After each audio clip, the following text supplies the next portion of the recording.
Hey, I'd like to welcome you to another episode of Mission Matters. My name is Adam Torres, and if you'd like to apply to be a guest in the show, just head on over to missionmatters.com and click on Be Our Guest to apply. All right, so today's a special episode. We're bringing back Chelsea Johnson onto the show. Let me tell you, we got a celebration going on today. We finally have released our business leaders book. It's been, a year in the making. For those of you that haven't caught the previous episodes, Chelsea is the founder of Concierge Care Pediatrics. Chelsea, hey, just want to start off. Welcome back to the show. Adam, it's great to be back with you. Oh my gosh, we've been on this journey for quite some time now. For anybody out there that's an author or that's ever put together a book or a book project, it's not easy and it takes some time. So I just got to say, hey, first off, how do you feel? I feel fabulous. It's something I can check off my to-do list. It's been really exciting. The journey's been real. And I'm so glad to have gotten over the big hump and looking forward to sharing with everybody I know. Yeah, and now the fun part, like I like to say, the promo book's done. Now we get to talk about it. So we'll be doing a lot of that today, along with, of course, talking about the ecosystem really that you're building for parents surrounding pediatrics, and we'll get into that as well. But you already know the drill as a longtime guest. We'll start this episode the way that we start them all, with what we call our Mission Matters Minute. So we at Mission Matters, we amplify stories for entrepreneurs, executives, and experts. That's our mission. Chelsea, what mission matters to you? I am all about making sure that kids get the right care at the right time, at the right place. And I want to make sure that we create the best world possible to make sure our kids are healthy, happy, and safe. It's fantastic. And love bringing mission-based individuals on the line to share why they do what they do, their expertise, and really what we can all learn and gain from that as well. So we all grow together. That's the whole point of the platform. So just, I guess, diving right in here, before we go into the book, everything else we're going to talk about, of course, along your business as well, maybe go into your background a little bit just so the audience knows a little bit more about you to kind of set the stage. So how did you get on this path? Thank you. I'm happy to share. I spent most of my childhood planning to be a doctor. And finally, by the time I got that chance, I became a pediatrician. And then I kind of lost that motivational drive and setting goals for what I was going to do next. And so I spent a couple of decades doing a little bit of this and a little bit of that and getting a lot of experience and exposure. And then I think COVID, when it hit, really became a springboard for me to figure out what it is that I'm going to do. I got the chance to participate on a hospital-wide level of advancing telemedicine in the institution I worked at. I got to do a lot of really great things working with some wonderful people across the enterprise. And it certainly provided me the opportunity to decide that I needed to leave academic medicine and go out and pursue telemedicine the way I wanted to do it. And that started my journey to my own company, Concierge Care Pediatrics. Yeah, it's great. It's a great story. And I know also, as you've kind of been on this journey and we've caught up, you're also doing some consulting now and working with some other organizations. I think Nexus is one. Maybe tell us a little bit more about that as well. Yeah, I feel like since I left academic medicine, I have been able to do a whole lot of new things that I didn't have opportunities for. I was a full-time clinician at the time. And so one of the things that I get to do is I get to travel around the country and provide care to kids in different environments. I work in rural hospitals. I work in pediatric health centers on the coasts. I get to work urgent cares. But I'm really excited with the work that I get to do with Nexus. It's a startup pediatric medical device company out of Seattle, Washington. And I met up with them when I was working at a telehealth company a couple years ago. And they are designing an ultrasound-based otoscope that allows the pediatrician to be able to accurately and reliably diagnose ear infections. Yeah. And more importantly, to differentiate viral from bacterial ear infections. So they are solving the problem of unnecessary antibiotic therapy in the treatment of middle ear infections. And I wanted to be a part of that. I'm very passionate around antibiotic stewardship. And I had gone back and asked if I, in some ways, could help them, provide some value to them, because I really wanted to forward their mission. And so I've been a consultant with them for the past year, and it has been wonderful to work with some amazing leaders. It is a female-led company. I'll give a shout out to Caitlin Cameron. I have a lot of appreciation, respect for the role that she has and the job that she's doing. It is a company that gets a lot of awards and accolades for being the best places to work in Washington. And I can see it from the inside that it is a wonderful place to work and people to work with. Yeah. And so now that you've kind of, you wear a lot of hats, first off, and we all do, but you wear a lot of hats. And now that you're also wearing this entrepreneurial hat and this consulting hat, like that transition, obviously you're an expert in your field. That's a given, but talk a little bit more about how that transition has taken place, because it's not always easy. And I know, and the reason I asked this question, by the way, is I know there'll be some other like highly trained individuals, whether they're doctors or lawyers or, individuals that went to school for a long time, gaining a deep knowledge in their specialty to be able to do what they do, who maybe sometimes hold back a little when it comes to thinking about, it doesn't mean they have to do a pivot, but like adding some entrepreneurial tools to their, to what they're doing, or adding some other value in other ways. So that's why I asked you that question. Maybe talk a little bit about that journey to entering into the entrepreneurship side of what you do. Well, one of the things that I decided when I left academic medicine was I didn't necessarily want to have to work for another employer. I wanted to be the employer, and I wanted to build the culture that I wanted to work in, and I wanted to build the culture that I felt I was missing. And so some of my travels involve being able to see other company cultures and how they work, and finding what I like and what I don't like about them, so that I can be a better physician leader within my own company. I also have the opportunity to see a lot of different technologies that are out there, so I can figure out how I want to implement that into my company. And with that, I decided that in order to do this, I felt I was at a complete disadvantage. I was just a clinician for 20 years. That's all I knew how to do. So I spent 2 years, and I got my MBA here in the Missouri area. And I met some great people. I had great people in my class and networking. I was in the Entrepreneurial Scholars Program for 2 semesters, where I really got to meet with a bunch of great mentors to help me with my business ideas. Some great classmates that we share some commonality and groundwork where we can help each other lift up our businesses. And so that really helped me to get into the spirit of what it means to be an entrepreneur. You have to take risks, and you have to realize that you don't know everything about it, but you're willing to learn, or you're willing to surround yourself with people that have these expertise. And that's probably the best thing that I've learned is I've learned to meet some great people that are great in their field, and they assist me to get to where I want to go so that I can help take care of children in the way that I think is best.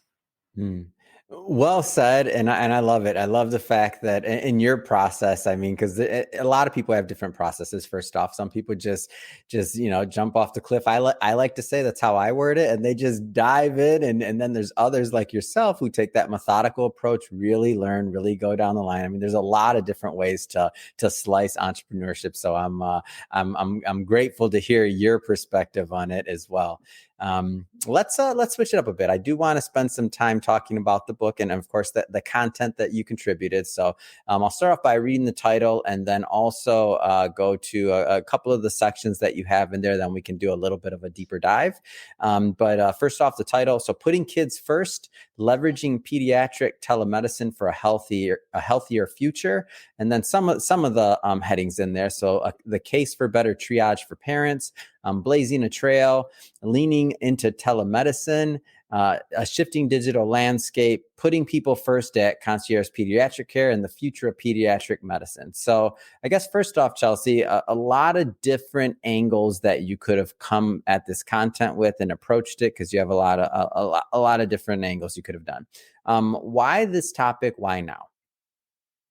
Well, I think so much of our stories are about our authentic selves and how we saw ourselves going through it. And so a lot of this was my struggles with figuring out what my what my purpose in life was. I spent so much time just getting to be a doctor that once I was a doctor, I didn't continue to set goals for myself for a number of years. And when I finally just understood that, and I spent some time working with some professional business coaches for executives. And the head of the company that I worked with, he sat down with me on a call, and I was going through some of my struggles about why I was where I was and where I wanted to be. And he said, well, it seems like you've been an entrepreneur this whole time.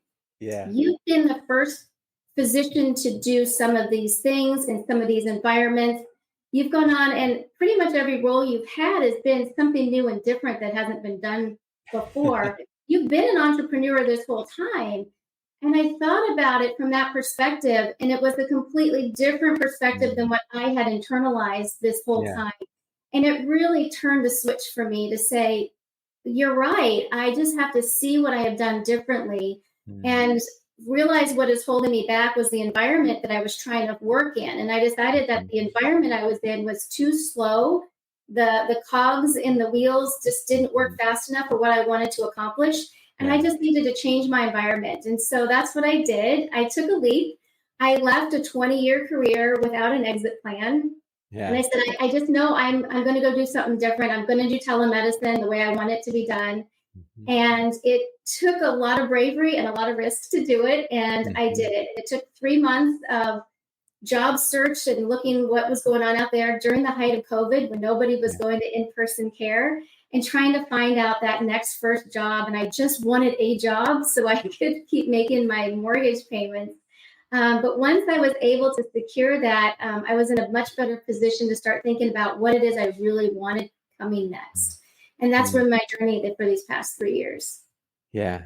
It's such a great story, and it's just a testament to entrepreneurship and individuals that are looking to kind of push the boundaries in their space and really add value. So I want to pick off at least one of these things here, and kind of maybe build out the case for care here. So the case for better triage for parents. So maybe talk to tee this up. Maybe talk a little bit about the current situation in care, specifically relating to pediatrics, and where you saw a lot of opportunity or for growth, and where you found a lot of opportunity for a better way for parents to get care for their kids. Sure. I mean, anybody that's a parent knows that everything about your kid comes first. And especially with new parents, it's hard to know what to do and when's urgent and how much you can wait in the care of your kids. Because as every parent has said, I just don't want to wait. I want to know. I better to be safe than sorry. And as a parent myself, we've got 5 kids that we're raising, and I felt the same way. Like, how quickly do I need to get care for my kids? And as pediatric offices are required to have these 10 and 15-minute appointments in order to be able to have a lifestyle and a living, because the pay that we get back from insurance companies is so low, it's almost difficult to even make money off of keeping your own shingle on your roof up when you're trying to see so many patients. But that also means that there's no room for last minute sick visits. And when doctors' offices aren't open in the evenings, which so many kids, they get sick at night. I mean, fevers start in the evening, croup starts in the evening. So many of this is not available to your physician. So that leaves you open to urgent cares and emergency departments, which can be very difficult to get a hold of if you don't live in a region that has access to a lot of other care environments. And you don't want to have to go to the ER if you don't have an emergency, but so many parents don't understand. I don't know if this is an emergency or not. I just want my kiddo taken care of. But now we're having fragmented care. We're having high cost of care. Parents are waiting hours and hours in an ER waiting room just trying to get their kiddo seen. And nobody wants to have to wait there in the middle of the night to get care, or on the weekends, or even during the day because your pediatrician's not available.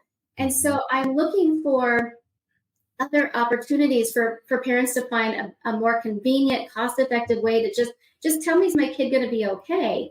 And we have learned through COVID that telemedicine is a great additive to the way that we provide care for kids. If a parent can just have a quick visit with the doctor so they can see their child, especially if we have these added devices where we can look in eyes and ears and listen to heart and lungs, then we can have a much better idea of saying, okay, you can wait until your doctor's office opens up in 2 or 3 days, or keep that appointment that you couldn't get for today. Everything's going to be fine. Alternatively, if we see a really sick kid when we're doing a video conference call, we can certainly remind the parent that, yes, you are right. Your child is sick and we need to get them to proper care. And I'm going to be that conduit that's going to get you to that emergency care department, calling ahead to make sure they know you're coming and make sure that you get there timely and safely so your kid knows what's going on, and you can get them the care they need. And so I think that's where telemedicine can be a great additive for those quick care times when parents don't need to go to the ER. Maybe they can just get care quickly, conveniently from home, because parents have to work and kids have to be in school. And so let's keep them where they are as much as possible and not have all these long waits. It's great. And one of the things that I know in pieces of content that I remember you for, even from our first interviews, is that, kids are not little adults. So the concept that, like, whether it's in this ecosystem of individuals, that this is being designed by someone that's a pediatrician, like, to me, keeping all of that in mind is like, that's the importance of this all. Not everything you said, of course, but in addition to that is really about the ecosystem, maybe from the entrepreneurial side or from the doctor side. I mean, how do you see that? Like, tell us your vision for the ecosystem overall. Well, I think that connected care is so important for kids. I am a card-carrying member of the American Academy of Pediatrics, and I believe in the evidence-based rationale that we have for how to give really great care for kids, including the medical home, which is kids have a clinic base where they get all of their care, their records are all there, they coordinate all the care that is needed. And so you have that pediatrician that knows your child really well. When you go outside of that medical home, there's an opportunity for fragmented care, or the other providers don't have access to your full medical record. The information doesn't get back to your doctor's office, so they know about all these different care that you've had outside the medical home. And so if we can make sure that we have connected care, so all of these records are shared easily and privately with the people that need it to provide care for your child, that's really what we want with the information technology that's being built. We also make sure that everyone coordinates care, and we get all of these kids back to their regular primary care pediatrician. Telemedicine can be helpful. So either telemedicine that the doctor's office offers, or someone like myself, where we offer that convenient telemedicine care when your doctor isn't available, to keep you out of the ER and the urgent care. So it's more cost effective and convenient. And then make sure that your doctor's office has access to our records, so they know what we talked about and what the care plan is, and when to come back to the doctor to make sure everything's turning out okay. I'm also hoping that I will be able to have more of a mobile unit, where if there are some of these instances where care cannot be completed with a telehealth visit, then an in-person visit is necessary, that I will have the means to be able to go to that patient in their home or wherever they are and provide that in-person care needed, because parents need that convenience to not have to take off work, leave the house in the middle of the night to go get the care that they need, when a doctor or a nurse practitioner that's trained in pediatrics come right to the home and provide that care. I think that can really help parents make sure their kids get care without blocking up all of the ERs, because they need to take the time to see emergency care. That's great. And looking at how that ecosystem builds, and this isn't obviously we would never talk negative about anybody, but what do you think some of the challenges are in kind of getting through to? Is it just like preaching the message to others? Is there like hurdles with working with different systems or other things? Like, what do you think are some of the challenges in creating that ecosystem? Well, anybody in healthcare knows there's challenges everywhere and all the time. But everybody's trying to fix those challenges and rise to the occasions. Some of the big problems that we have is just an education piece of getting parents and physicians to understand what telemedicine can offer, how it can enhance the care that's provided, that it can be a great way to have touch points with families in between well visits, which are after the age of 3 or annually, so that smaller things don't become bigger things, especially for those kids that have chronic medical needs. We want to keep them out of the hospital as well as the ER. And if we can manage these patients a little bit more often, perhaps we can avoid some of those admissions and ER visits. Payers also need to remember that pediatricians are a specialty in and of themselves, but we are some of the lowest reimbursed physicians.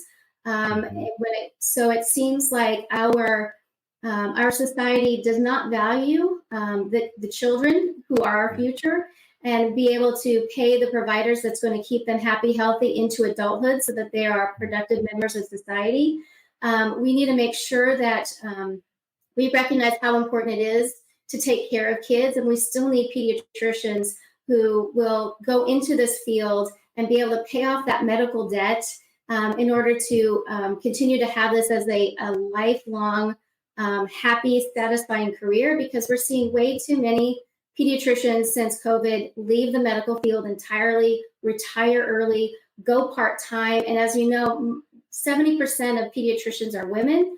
And so we take a lot of the brunt of problems that go on in society, which is not having enough childcare or having employers that allow us flexibility so that we can do family and career both, making sure that we have time off for having our kids, that maternity time away, or even paternity time away, because we need the dads to be home with their kids as well.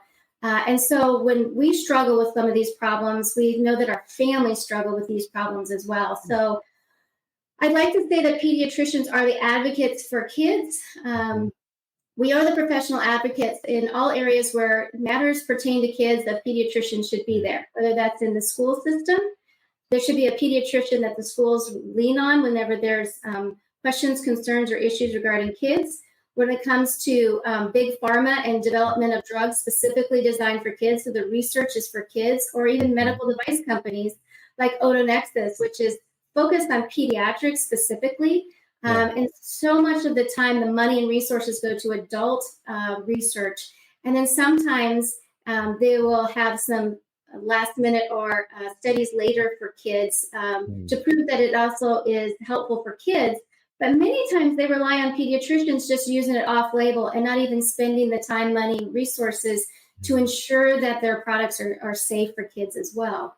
And so those are some of the areas where I think that I'd like to say that I'm trying to get involved with so I understand it better, so that they can understand it from a pediatric standpoint as a physician, clinician, some of the hurdles that we have to overcome, because somewhere in the middle we have to have a meeting. And that includes policy development so that we can make good policies for everybody involved, so that we can all take care of the kids of our future.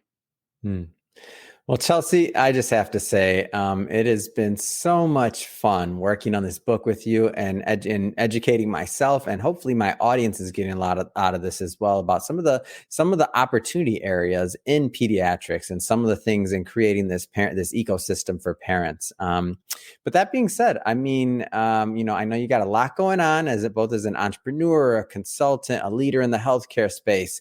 What's next? I mean, what's next for you? What's next for Concierge Care Pediatrics? Well, we are just growing, getting our foothold in the Kansas City area. And we also practice in 11 other states. So when parents go on vacation or they're traveling, they don't have access to their doctor's office. So if they have a trusted pediatrician that they know and love, well, then I can provide some of that care. And I've had to do that this summer, as a lot of the families have been traveling, have forgot their inhalers in New York or in Chicago. And so they like not having to go to the ER to get a medication refill. And so that's always been great for me. And I guess I'm getting into politics. So I'm looking to be a part of the Missouri State Board of Education. Wow. Congratulations. I didn't know about that part. There's always something going on here. This is amazing. Well, I put my hat in, and there's an opening at the state level, and I've been very passionate about care for children in the state of Missouri. And I'm hoping that I can add a good new perspective for making sure that kids do really well in school. Oh, I'm sure you will. This is great news, and I'm happy to break the news on the show. Come on.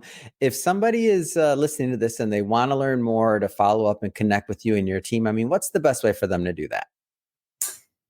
My website will be up and running next week. I have my grand opening for my new website that's finishing up. But right now, Another congratulations. I knew you were busy. And for everybody watching or listening, by the way, it's August 10th. So if you're listening to that, if you're listening to this into the future, obviously the site will be up in a week. I'm on Facebook and LinkedIn at Chelsea Johnson. And my email address is kidsmd2@gmail.com. Ah, wonderful. Well, we'll put the links and all that good stuff into the show notes, and so the audience can just head right on over. And speaking of the audience, if this is your first time with Mission Matters or engaging in an episode, we're all about bringing on business owners, entrepreneurs, and executives, and having them share their mission, the reason behind their mission, why they do what they do. And so we can all learn and grow and benefit from that information together. If that's the type of content that sounds interesting or fun or exciting to you, we welcome you. Hit that subscribe button. We have many more mission-based individuals coming up on the line, and we don't want you to miss a thing. Chelsea, again, a pleasure as always working with you. I look forward to continuing to promote this book with you and also your message and mission. So thanks again for coming on. Adam, it's a pleasure. Thanks for having me.